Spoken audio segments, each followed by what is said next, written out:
കോതമംഗലത്ത് സിനിമാ ലൊക്കേഷനിൽ നിന്ന് കാണാതായ ആനയെ തിരിച്ചെത്തിച്ചു. ഭൂതത്താൻ കെട്ടിന് സമീപം തുണ്ടം വനമേഖലയിലായിരുന്നു ആന. തുടർന്ന് ആനയെ ലോറിയിൽ കയറ്റി.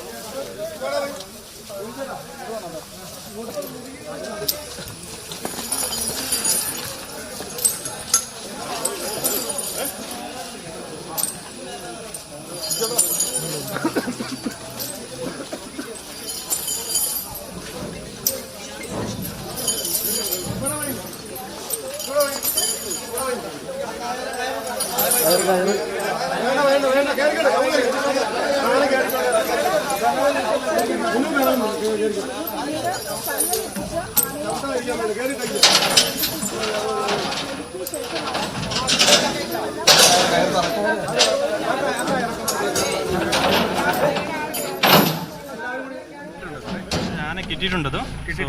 പാപ്പന്മാർ അവിടെ പോയിട്ടുണ്ടത്. സോ ജസ്റ്റ് പളം കൊടുക്കുന്നുണ്ട്. ഇവിടെ തന്നെയാണ്. ഫോറസ്റ്റ് അകത്ത് റോഡിക്ക് ഒരു 100 to 200 മീറ്റേഴ്സ് അകത്താണ്.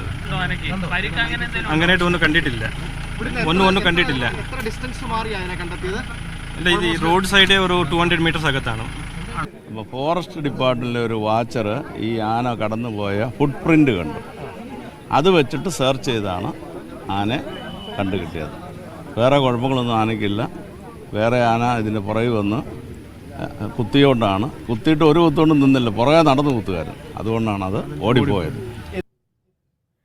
സിജോ വർഗീസ് വിവരങ്ങൾ നൽകും. സിജോ, ഏറെ മണിക്കൂറുകൾ നീണ്ട പരിശ്രമത്തിനൊടുവിലാണ് സാധുവിനെ കണ്ടെത്തിയിരിക്കുന്നത്. ഇപ്പോൾ ആനയെ പുറത്തേക്ക് എത്തിച്ചിട്ടുണ്ടോ?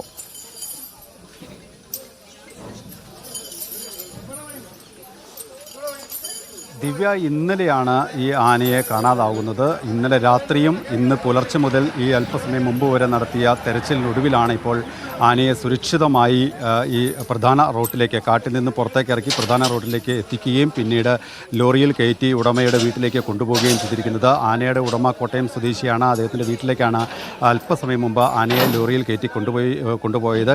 പ്രഥമ ദൃഷ്ടിയിൽ കാര്യമായ പരിക്കുകൾ ആനയ്ക്കില്ല എന്ന് തന്നെയാണ് വനംവകുപ്പ് ഉദ്യോഗസ്ഥരും ഈ ആന ഉടമയും പറയുന്നത്. അതുകൊണ്ട് എങ്കിൽ തന്നെയും ആനയ്ക്ക് വിശദമായിട്ടുള്ള വൈദ്യപരിശോധന അടക്കം നടത്തും എന്നും ഈ ആനയുടമ അറിയിക്കുകയും ചെയ്തിട്ടുണ്ട്. എന്തായാലും വളരെ ശ്രമകരമായ ഒരു ദൗത്യം, ഏതാണ്ട് വനംവകുപ്പ് ഉദ്യോഗസ്ഥർ ഉൾപ്പെടെ അവരുടെ നേതൃത്വത്തിൽ 50 അംഗ ദൗത്യ സംഘമാണ് ഈ ദൗത്യത്തിൽ പങ്കെടുത്തത്.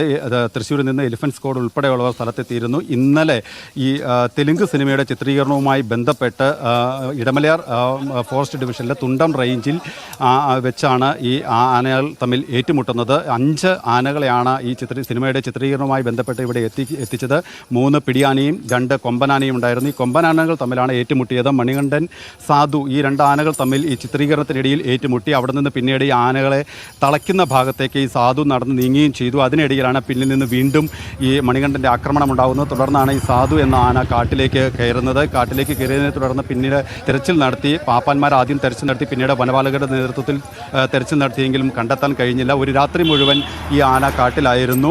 കനത്ത മഴയുണ്ടായിരുന്നു. അതിനുശേഷമാണ് പിന്നീട് രാവിലെ വീണ്ടും തൃശ്ശൂരിൽ നിന്ന് എലിഫന്റ് സ്ക്വാഡ് അടക്കമുള്ള ആളുകൾ സ്ഥലത്തെത്തി RRTയുടെ സഹായത്തോടെയും പ്രദേശവാസികളുടെ സഹായത്തോടെയും കൂടി തെരച്ചിൽ പുനരാരംഭിക്കുന്നത്. അതിനുശേഷമാണ് ഈ പ്രധാന റോഡിൽ നിന്ന്, അതായത് ഭൂതത്താൻകെട്ട് ഡാം കഴിഞ്ഞാൽ പിന്നീട് തുണ്ടം ഫോറസ്റ്റ് സ്റ്റേഷനാണ്.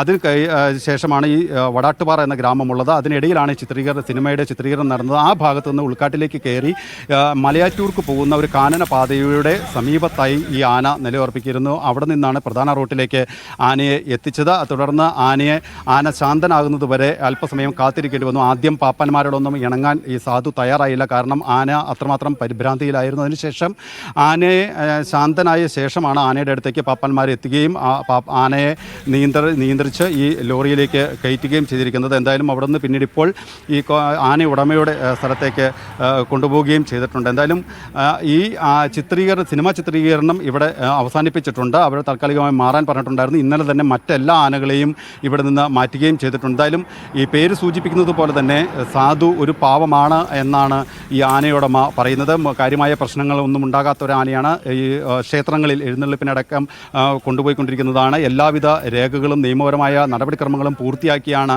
ഈ ഷൂട്ടിങ്ങിന് ആനയെ എത്തിച്ചിരിക്കുന്നത്. ഇനിയുള്ള ചില സാങ്കേതിക നടപടിക്രമങ്ങൾ മാത്രമാണ്. വനംവകുപ്പിനെ ഇതിൻ്റെ രേഖകൾ കാണിക്കേണ്ടതുണ്ട്, ആനയുടെ മറ്റ് നിയമ നടപടികൾ പൂർത്തിയാക്കേണ്ടതുണ്ട്. അതുമായി ബന്ധപ്പെട്ട നടപടിക്രമങ്ങളെല്ലാം പൂർത്തിയാക്കിയ ശേഷം ഇവിടെ നിന്ന് ആനയുടമയും മറ്റ് സംഘവും മടങ്ങും എന്നാണ് മനസ്സിലാക്കാൻ സാധിക്കുന്നത്. എന്തായാലും വലിയ ഒരു പരിശ്രമം വനംവകുപ്പിൻ്റെയും നാട്ടുകാരുടെയും ഭാഗത്തുനിന്നുണ്ടായിരുന്നു. അതിനെ തുടർന്നാണ് ഇപ്പോൾ ഈ ആനയെ കണ്ടെത്താൻ കഴിഞ്ഞിരിക്കുന്നത്.